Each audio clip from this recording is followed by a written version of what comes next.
Η νύχτα είχε απλωθεί βαριά πάνω από το Grand Hotel, σαν ένα πέπλο που σκέπαζε όχι μόνο τους διαδρόμους και τις αίθουσες, αλλά και τις ψυχές όσων ζούσαν μέσα του. Τίποτα δεν προμείνει ότι εκείνες οι τελευταίες ώρες θα χάραζαν ανεξίτηλα σημάδια σε όλους, σαν να ετοιμαζόταν το ίδιο το ξενοδοχείο να αποχαιρετήσει μια εποχή γεμάτη μυστικά, αίμα και σιωπηλές κραυγές. Η Κιβέλη, μόνη στο δωμάτιο της, στεκόταν μπροστά στον καθρέφτη με ένα βλέμμα που δεν θύμιζε πλέον την πανίσχυρη γυναίκα που κάποτε κινούσε τα νήματα όλων. Το πρόσωπο της, φωτισμένο από το αμυδρόφως της λάμπας, έμοιαζε ξαφνικά πιο ανθρώπινο, πιο εύθραυστο, σαν να είχαν πέσει όλες οι μάσκες που την προστάτευαν τόσα χρόνια. Δεν υπήρχε πια τίποτα να κρατήσει.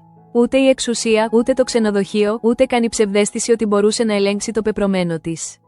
Το μόνο που απέμενε ήταν η αλήθεια, γυμνή και αμήλικτη, όπως της την είχε αποκαλύψει ο Ρήγας, εκείνη την τελευταία φορά που είχαν κοιταχτεί στα μάτια χωρίς να κρύβονται.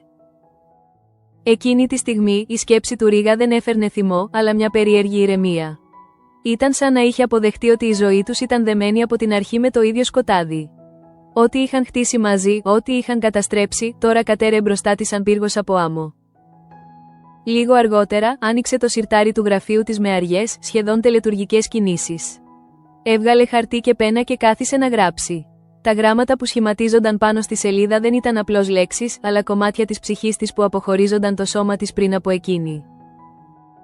Έγραφε στα παιδιά της, στον Ιορδάνη, στην Αλίκη, στη Σοφία. Για πρώτη φορά, δεν υπήρχε διαταγή, δεν υπήρχε χειρισμός. Μόνο μια μάνα που, πολύ αργά ίσως, συνειδητοποιούσε πόσα δεν είχε καταφέρει να τους δώσει. Η πένα της έτρεμε, όχι από φόβο, αλλά από το βάρος των ανίποτων. Στο τέλος, πήρε μια βαθιά ανάσα και άρχισε να γράφει και στο Ρήγα. Οι λέξεις εκεί έγιναν πιο αργές, πιο βαριές, σαν να κουβαλούσαν μια ολόκληρη ζωή γεμάτη αντιφάσεις. Δεν υπήρχε συγχώρεση, ούτε κατηγορία. Μόνο μια υπόσχεση πως, κάπου πέρα από αυτόν τον κόσμο, ίσως συναντηθούν ξανά, απαλλαγμένοι από όλα όσα τους κατέστρεψαν.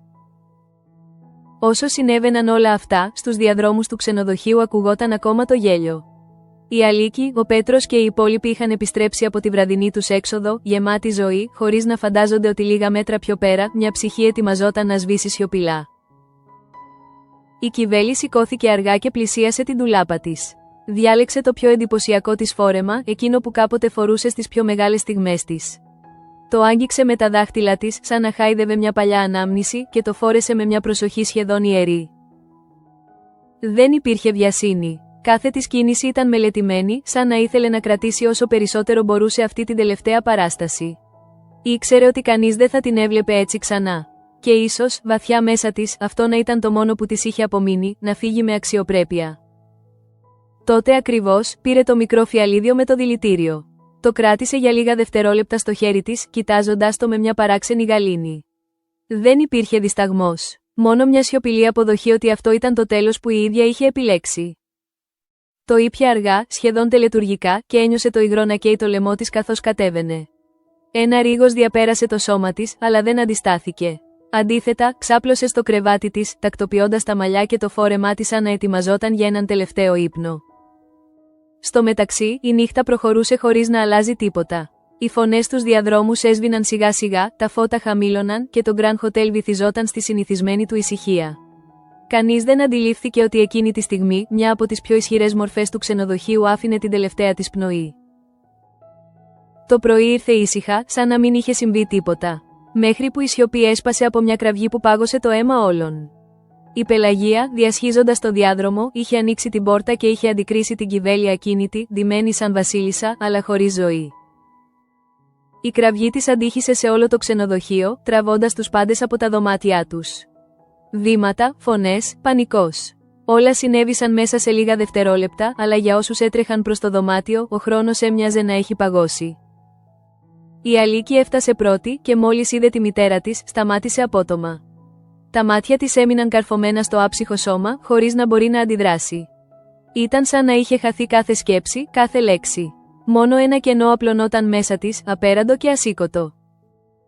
Ο Ιορδάνης στάθηκε από πάνω της λίγο αργότερα, κοιτώντας τη σαν να περίμενε να ανοίξει τα μάτια της. Το πρόσωπο του είχε χάσει κάθε χρώμα και η αναπνοή του γινόταν κοφτή, σαν να προσπαθούσε να πείσει τον εαυτό του ότι αυτό που έβλεπε δεν ήταν αληθινό. Όχι πολύ αργότερα, η Θάλια επιβεβαίωσε αυτό που όλοι φοβόντουσαν. Η Κιβέλη δεν ήταν πια ζωντανή. Οι λέξεις της έπεσαν βαριές μέσα στο δωμάτιο, σαν να σφράγιζαν μια πραγματικότητα που κανείς δεν ήθελε να αποδεχτεί. Η Αλίκη δεν έκλαψε αμέσως. Έμεινε ακίνητη, με τα μάτια καρφωμένα στο κενό, σαν να είχε αποκοπεί από τον κόσμο γύρω της. Μέσα της, όμως, κάτι είχε σπάσει ανεπανόρθωτα. Για πρώτη φορά, δεν έβλεπε μπροστά της τη δυνατή μητέρα που την καθόριζε, αλλά μια γυναίκα που είχε χαθεί για πάντα. Λίγο αργότερα, τα δύο αδέλφια πήραν την πιο δύσκολη απόφαση. Να πάνε στη φυλακή. Να πουν στη Σοφία ότι η μητέρα τους είχε φύγει. Η διαδρομή μέχρι εκεί ήταν σιωπηλή, γεμάτη από σκέψεις που κανείς δεν τολμούσε να εκφράσει. Όταν η Σοφία άκουσε την είδηση, κατέρευσε. Τα δάκρυά της δεν ήταν μόνο για την απώλεια, αλλά και για όλα όσα δεν είχαν υποθεί, για όλες τις στιγμές που είχαν χαθεί μέσα σε συγκρούσεις και σιωπές. Ένα κομμάτι της ζωής της είχε σβήσει, αφήνοντας την πιο μόνη από ποτέ. Την ίδια στιγμή, σε ένα άλλο κελί, ο Ρήγας ενημερωνόταν για το θάνατο της Κιβέλης. Η αντίδρασή του δεν ήταν αυτή που περίμεναν οι αστυνομικοί. Δεν φώναξε, δεν αντέδρασε βία. Αντίθετα, το βλέμμα του άδειασε, σαν να είχε χαθεί κάθε ίχνος λογικής. Όταν αργότερα του παρέδωσαν το γράμμα της, τα χέρια του έτρεμαν ελαφρά. Το άνοιξε αργά και άρχισε να διαβάζει. Κάθε λέξη ήταν σαν μαχαίρι που έσκαβε βαθύτερα μέσα του. Δεν υπήρχε τρόπος να ξεφύγει. Ούτε από το παρελθόν, ούτε από το τέλος που τον περίμενε.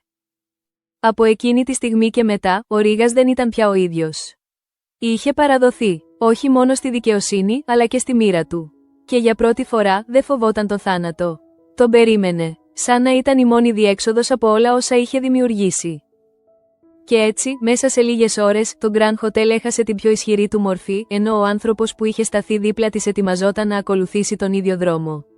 Ένα τέλος που δεν ήταν απλώς τραγικό, αλλά αναπόφευκτο, σαν να είχε γραφτεί πολύ πριν από εκείνη τη νύχτα. Το Grand Hotel δεν ήταν πια το ίδιο. Οι διάδρομοι που κάποτε έσφιζαν από ζωή τώρα έμοιαζαν βαριοί, σχεδόν πνιγυροί, σαν να είχαν απορροφήσει τον πόνο και τη σιωπή που άφησε πίσω της η Κιβέλη. Κάθε βήμα αντιχούσε διαφορετικά, σαν να περπατούσαν όλοι πάνω σε μια μνήμη που δεν είχε ακόμα προλάβει να καταλαγιάσει. Η Αλίκη περιπλανιόταν στους χώρους του ξενοδοχείου χωρίς προορισμό. Δεν έψαχνε κάτι συγκεκριμένο, αλλά ούτε και μπορούσε να μείνει ακίνητη. Μέσα της υπήρχε μια ταραχή που δεν μπορούσε να εκφραστεί με λόγια. Το βλέμμα της σταματούσε σε μικρές λεπτομέρειες, ένα βάζο, ένα παράθυρο, μια καρέκλα, σαν να προσπαθούσε να κρατηθεί από κάτι απλό για να μην καταρρεύσει. Εκείνη τη στιγμή, η απώλεια δεν είχε πάρει ακόμα μορφή. Δεν ήταν θρήνος, δεν ήταν οργή. Ήταν ένα κενό που άπλωνε ρίζες μέσα της, απειλώντας να την καταπιεί σιωπηλά. Και ίσως αυτό να ήταν το πιο επικίνδυνο συναίσθημα από όλα. Στο μεταξύ, ο Ιορδάνης είχε αποσυρθεί στο δωμάτιο του, μακριά από όλους. Καθόταν στην άκρη του κρεβατιού, με τα χέρια μπλεγμένα, κοιτάζοντας το πάτωμα σαν να περίμενε μια απάντηση που δεν ερχόταν. Για πρώτη φορά, δεν υπήρχε τίποτα να τον αποσπάσει. Ούτε οι παρέες, ούτε οι απολαύσεις, ούτε οι παρορμήσεις που πάντα τον οδηγούσαν μακριά από την πραγματικότητα. Η εικόνα της μητέρας του, ξαπλωμένης και ακίνητης, επέστρεφε ξανά και ξανά στο μυαλό του. Και μαζί της, όλες εκείνες οι στιγμές που είχε προσπαθήσει να ξεφύγει από την επιρροή της, χωρίς ποτέ να τα καταφέρει πραγματικά. Τώρα, όμως, δεν υπήρχε πια τίποτα να τον κρατά. Και αυτό τον τρόμαζε περισσότερο από οτιδήποτε άλλο. Λίγο αργότερα, η Αλίκη βρέθηκε μπροστά στην πόρτα του. Δεν χτύπησε αμέσως. Έμεινε για λίγα δευτερόλεπτα ακίνητη, σαν να προσπαθούσε να βρει τις σωστές λέξεις. Αλλά δεν υπήρχαν σωστές λέξεις. Όταν τελικά μπήκε, τα μάτια του συναντήθηκαν σε μια σιωπή που έλεγε περισσότερα από οποιαδήποτε φράση. Δεν χρειάστηκε να μιλήσουν. Ο πόνος ήταν κοινός, αλλά διαφορετικός για τον καθένα. Και αυτή η διαφορά έκανε τη σιωπή ακόμα πιο βαριά. Εν τω μεταξύ, η είδηση του θανάτου της Κιβέλης είχε αρχίσει να εξαπλώνεται πέρα από τους τοίχους του ξενοδοχείου. Στην πόλη, οι ψίθυροι μεγάλωναν, παίρνοντας μορφή ιστορίας. Μια ισχυρή γυναίκα, μια τραγική πτώση, ένα τέλος που έμοιαζε σχεδόν ποιητικό μέσα στην αγριότητά του. Κάποιοι μιλούσαν για τιμωρία, άλλοι για λύτρωση, αλλά κανείς δεν ήξερε την αλήθεια όπως τη γνώριζαν εκείνοι που είχαν ζήσει δίπλα της. Εκείνοι που ήξεραν ότι πίσω από την εξουσία υπήρχε πάντα ένας άνθρωπος, με φόβους, λάθη και επιλογές που τελικά τον οδηγούν στο ίδιο αναπόφευκτο τέλος. Στο κελί του, ο Ρήγας είχε βυθιστεί σε μια κατάσταση που έμοιαζε με αποσύνδεση από τον κόσμο. Δεν αντιδρούσε, δεν μιλούσε. Καθόταν απλώς, κρατώντας το γράμμα της Κιβέλης στα χέρια του, σαν να ήταν το μόνο πράγμα που το συνέδε ακόμα με τη ζωή. Τα λόγια της είχαν γίνει η μοναδική του σκέψη. Δεν υπήρχε πια χώρος για δικαιολογίες ή για σχέδια διαφυγής. Ό,τι είχε χτίσει, ό,τι είχε καταστρέψει, όλα τον είχαν οδηγήσει σε εκείνο το σημείο. Και για πρώτη φορά, το αποδεχόταν χωρίς αντίσταση. Όχι πολύ αργότερα, ένας φύλακας τον πλησίασε για να τον ενημερώσει για τις επόμενες διαδικασίες. Η φωνή του ήταν ουδέτερη, σχεδόν μηχανική, σαν να μιλούσε για κάτι συνηθισμένο. Αλλά για τον Ρίγα, κάθε λέξη ήταν ένα βήμα πιο κοντά στο τέλος. Δεν ρώτησε τίποτα. Δεν προσπάθησε να κερδίσει χρόνο. Μόνο έγνεψε αργά, σαν να είχε ήδη συμφιλιωθεί με την ιδέα ότι δεν υπήρχε επιστροφή. Την ίδια στιγμή, η Σοφία, πίσω από τα σίδερα, προσπαθούσε να επεξεργαστεί την απώλεια με το δικό της τρόπο. Τα δάκρυά της είχαν σταματήσει, αλλά όχι γιατί είχε ηρεμήσει. Αντίθετα, μέσα της είχε δημιουργηθεί μια ένταση που έμοιαζε έτοιμη να εκραγεί.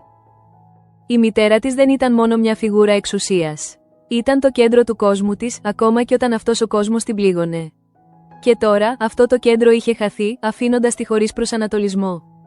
Οι σκέψεις της στρέφονταν ξανά και ξανά στο παρελθόν. Στις στιγμές που θα μπορούσε να είχε κάνει διαφορετικές επιλογές. Στις λέξεις που δεν υπόθηκαν ποτέ. Και σε εκείνη την αίσθηση ότι ίσως, κάπου βαθιά μέσα της, ήξερε ότι αυτό το τέλος πλησίαζε. Στο Grand Hotel, η προετοιμασία για την κηδεία είχε ήδη ξεκινήσει. Όλα γίνονταν με μια τυπικότητα που έκρυβε τον πόνο. Λουλούδια, υφάσματα, κινήσεις ακριβείς, σαν να προσπαθούσαν να δώσουν μια μορφή ελέγχου σε κάτι που δεν μπορούσε να ελεγχθεί. Η Αλίκη παρακολουθούσε χωρίς να συμμετέχει πραγματικά. Ένιωθε σαν να βρίσκεται έξω από το σώμα της, σαν να έβλεπε τα πάντα από απόσταση. Κάθε λεπτομέρεια της φαινόταν ξένη, σχεδόν αφύσικη. Τότε ακριβώς, συνειδητοποίησε κάτι που δεν είχε καταλάβει μέχρι εκείνη τη στιγμή. Ότι, όσο και αν είχε παλέψει ενάντια στη μητέρα της, ένα κομμάτι της είχε διαμορφωθεί από εκείνη. Και αυτό το κομμάτι δεν μπορούσε να σβήσει, όσο και αν το ήθελε. Λίγο αργότερα, στάθηκε μπροστά στο σώμα της Κιβέλης. Τα λουλούδια γύρω της έδιναν την ψευδαίσθηση μιας ηρεμίας που δεν υπήρχε. Το πρόσωπο της έμοιαζε ήρεμο, σχεδόν γαλήνιο, σαν να είχε αφήσει πίσω της όλα τα βάρη. Η Αλίκη άπλωσε το χέρι της, αλλά σταμάτησε πριν την αγγίξει. Δεν ήξερε αν ήθελε να την αποχαιρετήσει ή να κρατήσει αυτή την τελευταία απόσταση. Τελικά, κατέβασε το χέρι της αργά, αφήνοντας τη στιγμή να περάσει χωρίς επαφή. Στο μεταξύ, ο Πέτρος την παρακολουθούσε από μακριά. Ήξερε ότι δεν μπορούσε να πει τίποτα που να μειώσει τον πόνο της. Αλλά η παρουσία του εκεί, σιωπηλή και σταθερή, ήταν ίσως το μόνο που μπορούσε να της προσφέρει. Όσο συνέβαιναν όλα αυτά, ο χρόνος φαινόταν να κυλά διαφορετικά για τον καθένα. Για κάποιους, οι ώρες περνούσαν γρήγορα. Για άλλους, κάθε λεπτό ήταν ατελείωτο. Αλλά για όλους, κάτι είχε αλλάξει ανεπιστρεπτή. Και μέσα σε αυτή τη σιωπηλή μετάβαση, το Grand Hotel ετοιμαζόταν για το επόμενο του κεφάλαιο. Ένα κεφάλαιο όπου ο θάνατος της Κιβέλης δεν ήταν το τέλος, αλλά η αρχή μιας αλυσίδας γεγονότων που θα οδηγούσαν σε ακόμα πιο δραματικές εξελίξεις. Γιατί όταν μια τόσο ισχυρή φιγούρα πέφτει, το κενό που αφήνει πίσω της δεν μένει ποτέ άδειο για πολύ. Και εκεί, μέσα σε αυτό το κενό, γεννιούνται οι πιο επικίνδυνες αλλαγές. Η μέρα της κηδείας ξημέρωσε με έναν ουρανό βαριά συννεφιασμένο, σαν να συμμεριζόταν και εκείνο το βάρος που είχε απλωθεί πάνω από το Grand Hotel. Ο αέρας ήταν ακίνητος, σχεδόν πνιγυρός, και κάθε ανάσα έμοιαζε να κουβαλά μια σιωπηλή θλίψη που δεν έβρισκε διέξοδο. Οι άνθρωποι συγκεντρώνονταν αργά, ντυμένοι στα μαύρα, με βλέμματα χαμηλωμένα. Κανείς δεν μιλούσε δυνατά. Οι ψίθυροι ήταν λίγοι και συγκρατημένοι, σαν να φοβόντουσαν ότι ακόμα και ο ήχος της φωνής τους θα μπορούσε να διαταράξει την εύθραυστη ισορροπία εκείνης της στιγμής. Η Αλίκη στεκόταν μπροστά στο φέρετρο, ακίνητη, σαν να είχε μετατραπεί σε άγαλμα. Τα μάτια της ήταν καρφωμένα πάνω στο πρόσωπο της μητέρας της, αλλά δεν έβλεπαν πραγματικά. Ήταν σαν να προσπαθούσε να κατανοήσει κάτι που ξεπερνούσε τις ανθρώπινες αντοχές της. Κάθε λεπτομέρεια είχε χαραχτεί μέσα της. Τα λουλούδια, η σιωπή, το φως που έπεφτε πάνω στο άψυχο σώμα. Και μέσα σε όλα αυτά, μια σκέψη επέστρεφε ξανά και ξανά, ότι αυτό ήταν το οριστικό τέλος. Δεν υπήρχε πια χώρος για συγκρούσεις, για εξηγήσεις, για συγχώρεση. Λίγο πιο πίσω, ο Ιορδάνης κρατούσε το βλέμμα του χαμηλά. Δεν άντεχε να κοιτάξει. Δεν άντεχε να δει τη μητέρα του έτσι, ακίνητη, αδύναμη, ξένη. Όλη του τη ζωή είχε μάθει να τη φοβάται, να τη θαυμάζει, να την αποφεύγει. Αλλά ποτέ δεν είχε φανταστεί ότι θα την αποχαιρετούσε έτσι. Την ίδια στιγμή, η απουσία της Σοφίας ήταν αισθητή σαν πληγή που δεν μπορούσε να κλείσει. Το γεγονός ότι βρισκόταν στη φυλακή, μακριά από αυτή την τελευταία στιγμή, έκανε τον πόνο ακόμα πιο βαρύ. Ήταν σαν η οικογένεια να είχε διαλυθεί πριν καν προλάβει να πενθήσει. Ο Πέτρος στεκόταν δίπλα στην Αλίκη, σιωπηλός. Δεν την άγγιζε, δεν μιλούσε. Ήξερε ότι κάποιες στιγμές δεν χωρούν λόγια. Αλλά η παρουσία του εκεί, σταθερή και αμετακίνητη, ήταν μια υπόσχεση ότι δεν θα την άφηνε να βυθιστεί μόνη της στο σκοτάδι. Εν τω μεταξύ, σε ένα άλλο σημείο της πόλης, ο Ρήγας προετοιμαζόταν για το δικό του τέλος. Ο χρόνος για εκείνον είχε πάρει μια παράξενη μορφή. Δεν υπήρχαν πια μέρες και νύχτες. Μόνο μια συνεχής αναμονή. Το γράμμα της Κιβέλης δεν έφευγε από τα χέρια του. Το είχε διαβάσει ξανά και ξανά, μέχρι που κάθε λέξη είχε χαραχτεί μέσα του. Και κάθε φορά η ίδια σκέψη επέστρεφε, ότι δεν υπήρχε τρόπος να αλλάξει τίποτα. Όταν οι φύλακες μπήκαν στο κελί του για να τον πάρουν, δεν αντιστάθηκε. Σηκώθηκε αργά, με μια ηρεμία που δεν τέριαζε με την κατάσταση. Ήταν σαν να είχε ήδη περάσει το κατόφλι του τέλους μέσα του, πριν καν φτάσει εκεί σωματικά. Η διαδρομή μέχρι το χώρο της εκτέλεσης ήταν σύντομη, αλλά για εκείνον έμοιαζε ατελείωτη. Κάθε βήμα αντιχούσε μέσα του, όχι σαν φόβος, αλλά σαν επιβεβαίωση ότι όλα είχαν οδηγήσει σε αυτή τη στιγμή. Όχι πολύ αργότερα, βρέθηκε μπροστά στο εκτελεστικό απόσπασμα. Τα μάτια του δεν έψαχναν διαφυγή. Δεν υπήρχε πανικός. Μόνο μια βαριά σιωπή που είχε εγκατασταθεί μέσα του. Τότε ακριβώς, κάτι άλλαξε. Για μια στιγμή, το βλέμμα του θόλωσε και μέσα σε εκείνη τη θολούρα είδε την Κιβέλη. Όχι όπως την είχαν βρει, αλλά όπως ήταν κάποτε. Ζωντανή, δυνατή, αμήλικτη. Τα λόγια της αντίχησαν στο μυαλό του, σαν να μην είχαν ποτέ σταματήσει να υπάρχουν. Και εκεί, μπροστά στο τέλος, ένιωσε για πρώτη φορά κάτι που έμοιαζε με λύτρωση. Όχι γιατί συγχωρήθηκε, αλλά γιατί δεν υπήρχε πια τίποτα να χάσει. Η διαδικασία ολοκληρώθηκε χωρίς καθυστέρηση. Ο Ρήγας έφυγε από τη ζωή όπως την είχε ζήσει, μέσα σε μια σιωπηλή ένταση, χωρίς να αποκαλύψει ποτέ πλήρως όσα κουβαλούσε. Την ίδια στιγμή, στο Grand Hotel, η τελετή έφτανε στο τέλος της.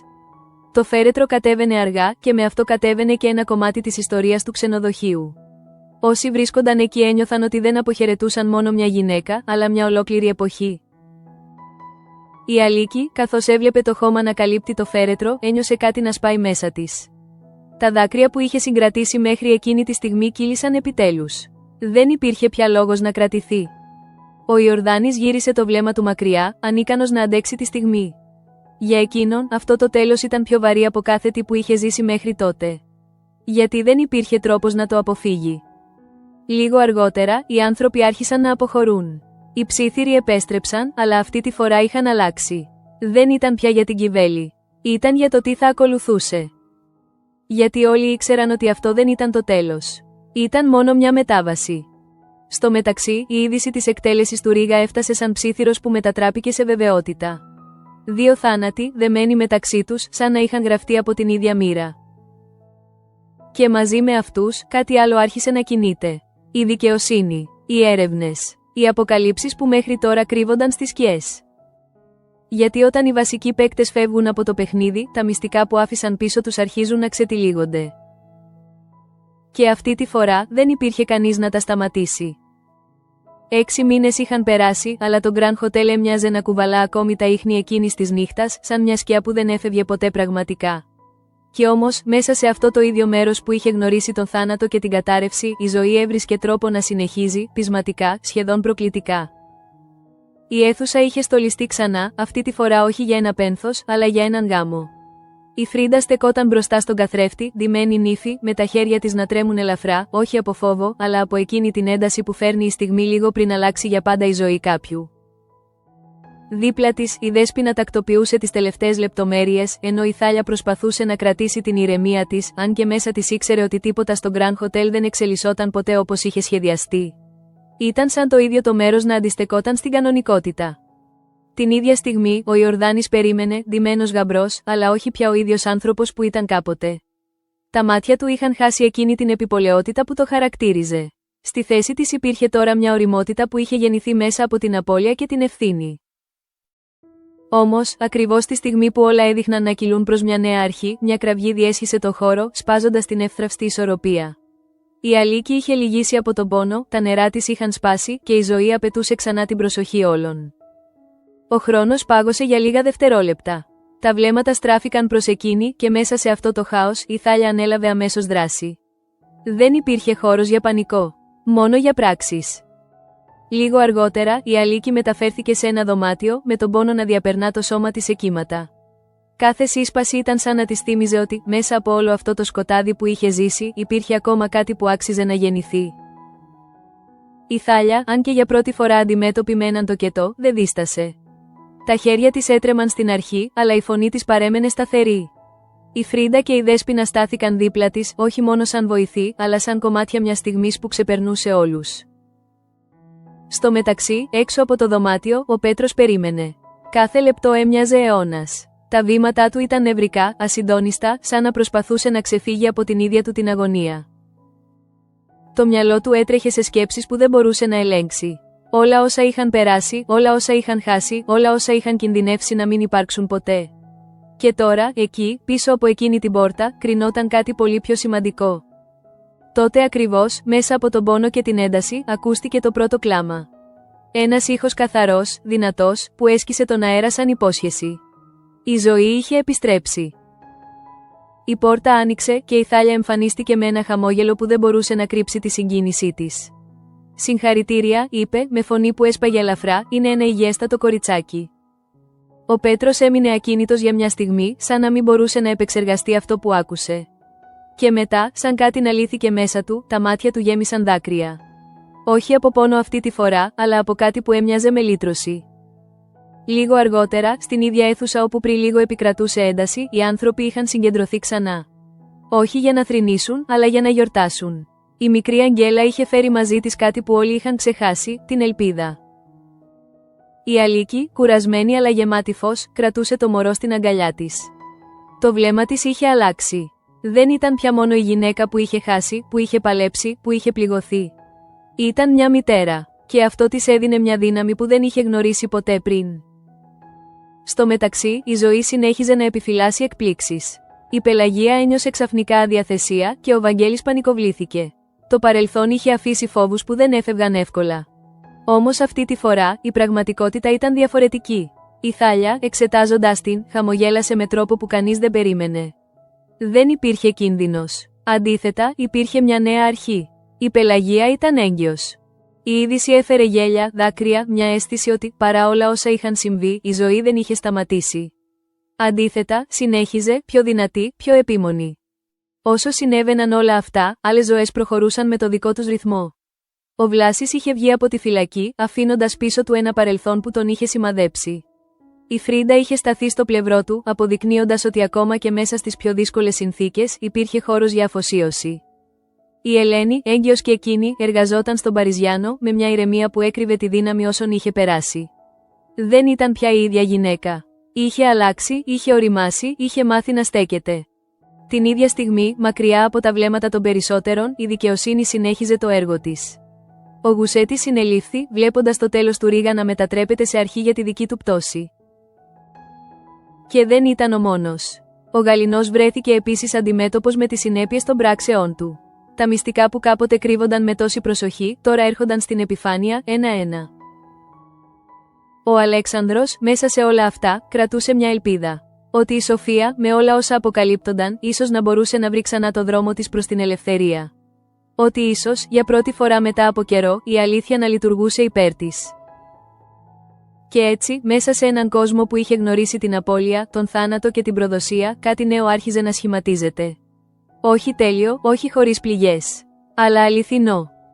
Γιατί το Grand Hotel, παρά όλα όσα είχε ζήσει, δεν σταματούσε ποτέ να προχωρά. Και μαζί του, προχωρούσαν και όλοι εκείνοι που είχαν μάθει, με τον πιο σκληρό τρόπο, ότι η ζωή δεν τελειώνει με τον πόνο. Αλλά συνεχίζεται μέσα από αυτόν. Ο χρόνος είχε αρχίσει να απλώνεται πάνω από το Grand Hotel σαν ένα απαλό πέπλο που σκέπαζε τις πληγές χωρίς να τις εξαφανίζει πραγματικά. Οι άνθρωποι συνέχιζαν τη ζωή τους, αλλά μέσα τους κουβαλούσαν ακόμη τις σκιές εκείνων που είχαν χαθεί, τις στιγμές που είχαν αλλάξει τα πάντα, τα λόγια που δεν υπόθηκαν ποτέ. Η Αλίκη, με το παιδί στην αγκαλιά της, στεκόταν μπροστά στο παράθυρο και κοιτούσε τον κήπο. Το βλέμμα της είχε πια μια διαφορετική ηρεμία, όχι γιατί είχε ξεχάσει, αλλά γιατί είχε μάθει να ζει με όσα δεν μπορούσαν να αλλάξουν. Η μικρή Αγγέλα κοιμόταν ήσυχα, σαν να μην είχε καμία σχέση με τον κόσμο των μυστικών και των συγκρούσεων που την είχε φέρει στη ζωή. Ο Πέτρος στεκόταν πίσω της, παρατηρώντας τη σιωπηλά. Δεν χρειαζόταν να μιλήσει. Η παρουσία του ήταν αρκετή. Αν κάποτε ο αγώνας τους ήταν για την επιβίωση, τώρα ήταν για κάτι πιο βαθύ, για τη δημιουργία μιας ζωής που δεν θα καθοριζόταν από το παρελθόν. Λίγο αργότερα, η Αλίκη γύρισε και τον κοίταξε. Στο βλέμμα της υπήρχε κάτι που δεν υπήρχε πριν. Όχι μόνο αγάπη, αλλά και μια βεβαιότητα. Ότι, όσα και αν είχαν συμβεί, δεν θα επέτρεπε ποτέ ξανά σε κανένα να ορίσει τη ζωή της. Την ίδια στιγμή, σε μια άλλη γωνιά του ξενοδοχείου, η Φρίντα και ο Ιορδάνης στεκόντουσαν μπροστά στους καλεσμένους τους. Αυτή τη φορά, τίποτα δεν διέκοψε το γάμο τους. Δεν υπήρξαν φωνές, ούτε πανικός, ούτε ανατροπές. Μόνο ησυχία και μια αίσθηση ότι, επιτέλους, κάτι μπορούσε να ολοκληρωθεί χωρίς να καταρρεύσει. Ο Ιορδάνης, καθώς κοιτούσε τη Φρίντα, ένιωθε ότι είχε αφήσει πίσω του έναν ολόκληρο κόσμο. Τον κόσμο της επιπολαιότητας, της φυγής, των εύκολων επιλογών. Αυτό που στεκόταν μπροστά του τώρα ήταν κάτι διαφορετικό. Κάτι που απαιτούσε ευθύνη. Και για πρώτη φορά, ήταν έτοιμος να την αναλάβει. Η Φρίντα, από την πλευρά της, χαμογελούσε με εκείνη την ήρεμη σιγουριά που έρχεται μόνο όταν κάποιος έχει περάσει μέσα από δυσκολίες και έχει επιλέξει να μείνει. Δεν ήταν ένας γάμος γεμάτος ψευδαισθήσεις. Ήταν ένας γάμος χτισμένος πάνω στην αλήθεια. Εν τω μεταξύ, οι υπόλοιποι έβρισκαν το δικό τους δρόμο. Ο Άρης και η Θάλια, έχοντας περάσει μέσα από αμφιβολίες και συγκρούσεις, είχαν φτάσει σε ένα σημείο όπου δεν χρειαζόταν πια να αποδεικνύουν τίποτα. Η σχέση τους είχε μετατραπεί σε μια σταθερά, κάτι που δεν στηριζόταν πια σε εντάσεις, αλλά σε βαθιά κατανόηση. Η αναγνώριση που ήρθε για αυτούς δεν ήταν μόνο επαγγελματική. Ήταν και προσωπική. Ήταν η επιβεβαίωση ότι, μέσα σε έναν κόσμο γεμάτο σκοτάδι, μπορούσαν να παραμείνουν ο ένας δίπλα στον άλλο χωρίς να χαθούν. Λίγο πιο πέρα, η Πελαγία και ο Βαγγέλης ετοιμάζονταν για τη βάπτιση του μικρού Πολυχρόνη. Η ατμόσφαιρα ήταν γεμάτη φως, σχεδόν σαν αντίθεση με όλα όσα είχαν προηγηθεί. Το παιδί τους ήταν η απόδειξη ότι η ζωή δεν σταματά, ακόμα και όταν όλα δείχνουν να τελειώνουν. Ο αστυνόμος, ως νονός, στεκόταν δίπλα τους με μια σοβαρότητα που έκρυβε μια βαθιά ικανοποίηση. Για εκείνον, η δικαιοσύνη δεν ήταν πια μόνο υπόθεση καθήκοντος. Ήταν κάτι πιο προσωπικό, κάτι που είχε αγγίξει τις ζωές όλων τους. Στο μεταξύ, μακριά από το Grand Hotel, άλλες ζωές είχαν πάρει διαφορετικές κατευθύνσεις. Η Σουμέλα και ο Βλαδίμηρος είχαν φύγει για το Σικάγο, αφήνοντας πίσω τους ό,τι τους είχε πληγώσει. Δεν ήταν φυγή, ήταν επιλογή. Μια νέα αρχή σε έναν τόπο όπου το παρελθόν δεν θα τους καταδίωκε σε κάθε βήμα. Ο Χαραλάμπης και η Θεόνη, μετά από τόσες δυσκολίες, είχαν καταφέρει να αποκτήσουν το δικό τους σπίτι. Ένα σπίτι μικρό, ίσως, αλλά γεμάτο από εκείνη την αίσθηση που δεν αγοράζεται, την ασφάλεια. Για πρώτη φορά, ένιωθαν ότι ανήκαν κάπου χωρίς να φοβούνται ότι θα το χάσουν. Όσο για την Ελένη και το Βλάση, είχαν αναλάβει πλήρως τον Παριζιάνο. Το μέρος αυτό, που κάποτε ήταν απλώς ένα καταφύγιο, είχε γίνει τώρα το κέντρο της ζωής τους. Με ένα παιδί ήδη και ένα δεύτερο στο δρόμο, δεν είχαν την πολυτέλεια να κοιτάζουν πίσω. Αλλά ίσως, για πρώτη φορά, δεν το χρειάζονταν κιόλας. Την ίδια στιγμή, ο Νικόλας και η Δέσποινα ταξίδευαν στην Ιταλία. Οι δρόμοι που περπατούσαν, οι πόλεις που ανακάλυπταν, δεν ήταν απλώς τοπία.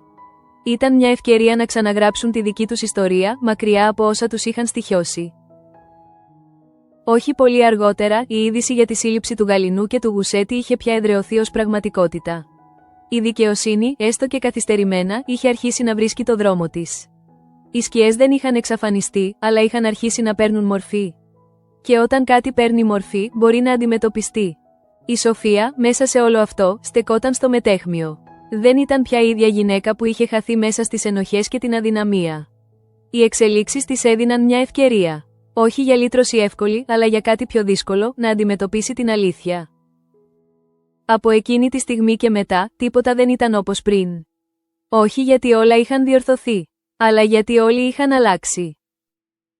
Το Grand Hotel στεκόταν ακόμα εκεί, επιβλητικό, γεμάτο ιστορίες.